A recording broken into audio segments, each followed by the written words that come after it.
Hi everyone, Sajid Amit here. I have in front of me three IMs from Campfire Audio. In the center, I have the Campfire Trifecta, which of course is something I've reviewed on this channel before. So do feel free to check that one out. It is a wonderful IM that I've claimed has changed the hobby for me, and I stand by that claim. And I love this IM. So that's just by way of a disclaimer, if you will, so in case you want to sort of get a sense of where this is headed. So this is, for me, in many ways, a gold standard for IMs. Okay, but I, of course, will not just talk about this. I will be doing a comparison of this wonderful $3,300 IM with somewhat cheaper priced stuff. I mean, well, significantly cheaper. So this is the Campfire Bonneville, which, of course, is another IM that I've reviewed already on this channel. So also check that one out if you want to sort of see the individual, a deeper dive into this IM. So this is the Campfire Bonneville, which comes in at $1,400, which a lot of you might know about. It's a more affordable price point. It is a very competitive price point, right? Because a lot of very good, excellent IMs that I think can rival some of the best ones do come in this price range. So this sort of price range of $1,000 to $2,000 is very competitive. And a lot of you will know because a lot of you will sort of be done with I'm sorry for shaking the camera stand. So a lot of people will be done with buying IMs after buying an IM at this price point, or a lot of you will even own multiple IMs at this price bracket.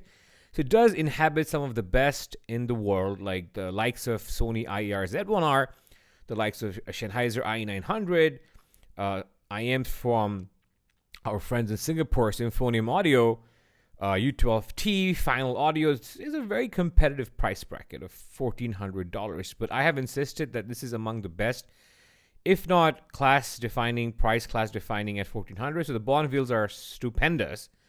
So I've had people ask me, so is this like a baby trifecta? Or, a better question is, can you just buy this and be done with the Campfire lineup and not have to buy the trifecta? Because people wonder, what sort of difference exists between the trifecta and the Bonneville in terms of overall technical performance and whatnot. So I will talk about all that. $1,400. I took the cables off because they can be somewhat cumbersome. I mean, they're not cumbersome in terms of not being ergonomic. I mean, I think they're plenty fine. I've taken them on a walk, etc. So, I mean, it's not the most supple. Of course, it's a flat cable that a lot of people know. But I mean, it is what it is. It's got its own character.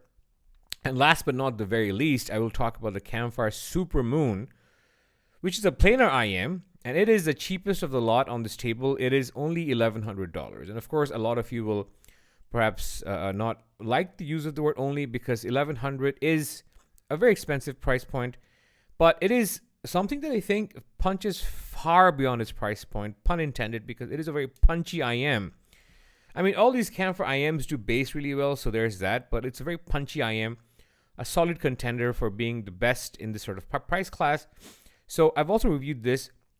Guys, so this is just my way of sort of talking you through what each of these sound like in relation to each other, and does it make sense to own all three, or maybe two, or maybe just one. So starting with the Bonneville, at $1,400, Bonneville I think is very balanced. The sub-bass, mid-bass balance is also something that I think stands out, because, see, a lot of people like the Harman Target, and you've seen me sort of criticize the Harman Target before, mostly because it's just gained so much of a solid footing as this sort of reference curve, and a lot of people think that it's sort of the epitome of tonal correctness, and if you stray from Harman, apparently you're not, just replaying the sound like it should. I mean, which is, of course, one way of looking at things. But then when you also say it's neutral, I think these are two different arguments, right? Because what really is neutral? What is neutral, I think, will vary by what genre you're playing. Because if you mean by neutral, if by when you use the expression neutral, if you mean to say that this is accurate, I mean, the reference curve should shift, right? Because for certain genres, if you look at the Harman Target, because it doesn't have as much mid-bass, what will happen is the low end or the bottom end of a guitar or a piano will just not come through, or the top end of an upright bass will not come through, right? So because these instruments will not sound that lifelike on the Harman Target, I just question whether it can be a reference target, one, for all genres, and B, whether we should call it neutral. So And I say that only to highlight the fact that this is an IM that does do justice to the balance of sub bass and mid bass that I think is missing in a lot of IMs. So a lot of people get spoiled by this overabundance of sub bass, and I have to admit I was one of them. But over time, I do think, ever since hearing the Trifecta, I do really appreciate how much of enjoyment mid bass can sort of make for, in terms of adding to overall listening pleasure. And the other IM I want to mention for having very juicy mid bass is the XE6, the Xenon 6 from 4Audio. Of course, I think the 4Audio the XE6 mid bass can be reined in a bit, and it does sound even better when it's reined in a bit. So anyway, so this does have excellent sub bass to mid bass ratio. So the sub bass gives you this sense of slam. The mid bass gives this sense of roundedness in the punch. This also has pinna gain, but it's not the most forward IM. So I think the Campfire Supermoon is slightly more forward in upper mids. So that's worth keeping in mind. If you like a more laid back upper mid and you want some mid bass, this is the way to go, because this will sound a bit thicker, a bit warmer. And I think, let's say, for example, if you wanted this to sound fuzzier, because some people like that kind of analog sound, you could get this to sound fuzzy using these final Type E tips. However, with these Pentacon brass tips, the square Pentacon brass tip, this sound a little more dynamic, a little more incisive, etc. Above all, the technical performance of these IMs, the Bonneville, is just masterclass for $1,400. Like, I don't think you can get better resolution than this, better soundstage and imaging. So this has a bit of treble extension, especially in around the air frequencies. And because of the treble extension and the treble energy in around the air frequencies, what ends up happening is you get this very impressive stage. And something that I think often doesn't get talked about is how well the foreground image and the background image are separated. And not separated in the sense that there's a gap between them, but separated in the sense that you see or hear both without perceiving a gap between them. And that tendency to do something in such a lifelike manner is very difficult to sort of, articulate using parameters such as soundstage and imaging. So the foreground and background sort of articulation, let's say, with these IMs, because of his technical prowess and because of how it's tuned, is masterclass. So overall, guys, if you like this, a lot of people have listened to this at Can Jams, and people at the water cooler thread on Headfi are raving about this. I did as well. This is a very unique IM. It's a very sweet sounding, balanced IM from Campfire that I think a lot of you will like. The only people that might not prefer this is if you are somewhat averse to mid bass and if you are very sub bass oriented, because that's not what this sounds like. Or if you like more pinna gain than this offers, or if you're somewhat treble sensitive in the air frequencies. Okay. So with that being said, I want to move on to the Supermoon. The Supermoon is more forward in the upper mids. I dare say it sounds faster in the transients. Like, because it's got a planar, a driver, a 14mm planar driver, it sounds a little more fast. And I think the bass of the Supermoon is some of the best I've heard. It reminds me of the Abyss AB1266 5TC bass. I kid you not. That is a $6,000 headphone, but I think the bass quality and quantity rivals that of the Abyss, because it hits like a truck. It slams so hard. The slam is just so overwhelming and so much fun. It's amazing.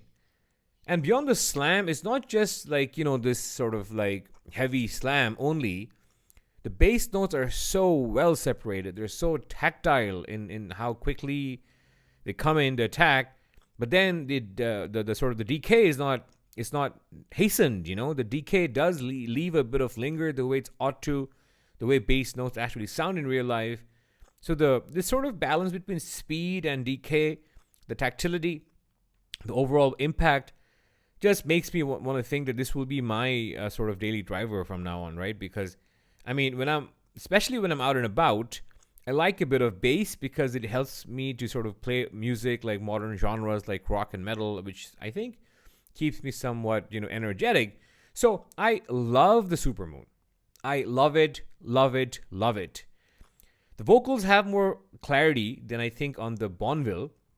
The overall presentation has more clarity. This is perhaps due to the planar driver. So what ends up happening is I feel like I get a sense of better mid-range resolution on the Supermoon than on the Bonneville, which is saying a lot, because for me, the Bonneville was at the top of the price tier in terms of resolution overall. I perceive better treble resolution with this and better bass resolution with this. The bass here is very textured, But when it comes to mid-range resolution, I feel like the Campfire Supermoon is just, I mean, for me, the Symphonium Helios was just amazing for resolution at $1,100, but this again is $1,100. And I feel like with this, the resolution is just astounding, especially in the mid-range. Even in the bass, it's great for its price, and in the treble, but for mid-range, it's like $2,000 price class territory. Okay, so overall, this presentation is a slightly brighter leaning and thinner than on the Bonneville, so that's worth keeping in mind. So I don't mind a thinner presentation. In many ways, this reminds me of a Hi-Fi presentation, and I love Hi-Fi headphones. So I love this, but I mean, it's not thin at an absolute level. I mean, it's not thin like the way maybe the Moondraw variations can be thin, but I think at the same time, it's not as thick as the Bonneville. So, I mean, if you like a thicker presentation, if you like yourself slightly meatier presentations because of the mid-bass that the Bonneville has, that might matter to you. But for me, I really dig this, guys. Okay, so resolution overall is almost equal to Bonneville. Like I said, mid-range and treble, treble and bass go to the Bonneville. Mid-range goes to our friend here, the Supermoon. Staging and imaging here are wonderful, but the Bonneville is slightly better in terms of staging and imaging. And timbre, I do think, is a toss-up. I mean, this does have a bit of a planar timbre, which I like. It doesn't sound off-putting or metallic or anything of that sort. The Bonneville might just have ever so slightly better timbre. So overall, I would say the Bonneville probably nips it technically, but tonally, it's going to be a toss-up between, what you like. And I kind of veered towards the Supermoons because of the insane amount of bass this has. But I mean, it might come down to what you like and what genres you're playing with. Okay, now moving on to the Master of the Trifecta, the Master of the Universe. This is now currently connected to the very expensive Centurion cable, which I'll also be reviewing on this channel from Effect Audio. It's a lovely cable, guys. But anyway, so the Trifectas are astounding, right? 3 drivers moving in unison. Each of these are, 10mm drivers. These are wonderfully ergonomic shells, very unique looking. I love this sort of, bluish vibe going on and see-through vibe going on. The drivers, look beautiful in this triangular formation. And of course, again, powerful bass, different level bass, sub-bass and mid-bass balance, everlasting notes, yet speedy transients. Gorgeous bass. Best bass I've heard on anything, headphone, speakers, IMs, whatever. Mid-range is just analog and woody. Very, very analog. It reminds me of high-end perfumes and colognes, perfumes especially that have a woody or a woody / leathery vibe to it. Treble is just very, very eloquent, articulate, lucid.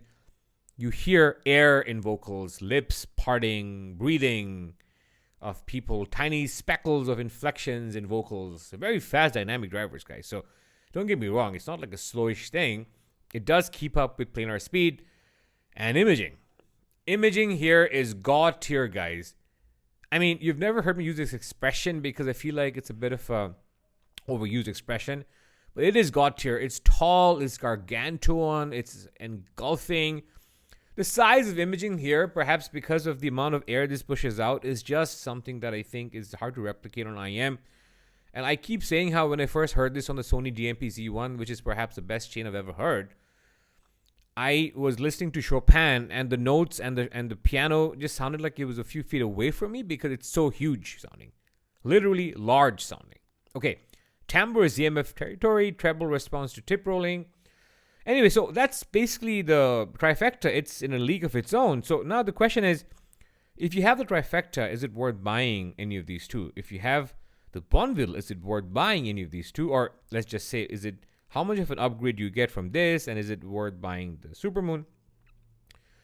Or if you have a Supermoon, does it make sense to then buy this and buy this, especially if you can afford both? Now, the way I see it, guys, this is always going to be my favorite IM, and I can only give you my subjective take. This is my favorite IM, so this will always have a special place in my heart, and this is irreplaceable with any of this. That's that. If you want maximum resolution and speed and slam for $1,000, like you're not going to get better than this, no matter where you look. So this for me is a keeper. The Bonneville, of course, is another excellent IM. However, the way I would classify the Bonneville is that it's more of an all-rounder, guys. So if you want one IM only and don't want to spend a lot of money, this might be it. However, if you want something more bassy and you also want just one, I mean, the Supermoon didn't make sense, but it does make sense for me to collect all three if you can afford it, because they are significantly different. And no, this is not a baby trifecta. In many ways, it just sounds very different to me. And the trifecta base quality is superior, and I do think these two are certainly worth owning side by side. However, if you just want to own one on this table, of course you can just buy the trifecta, and in that case, that is it. And you might not need any other IM on the planet, so that's there. I mean, you can just buy this and be done with the hobby. I think I almost was, except my enthusiasm took over newer releases. That tends to be the case with a lot of us. But in any case, I mean, if you can buy this and be done with it, then that's that. But it is worth owning both. They're substantially different from each other in most ways, tonality and technical performance. Or you can just buy one if you like a bit of mid-bass, if you like a bit of vocal recession, if you like more white soundstage, or this if you like planar speed and resolution and all that, and especially bass slam. That's it, guys. That's all I have for you. I hope this was useful in terms of you trying to make a purchase decision. As always, try to sort of audition at a store or at an event or at a meet before you make a final decision to buy or not. Thank you for watching. If you like my video, give this a like, follow my channel, and I will see you in my next one. Bye-bye.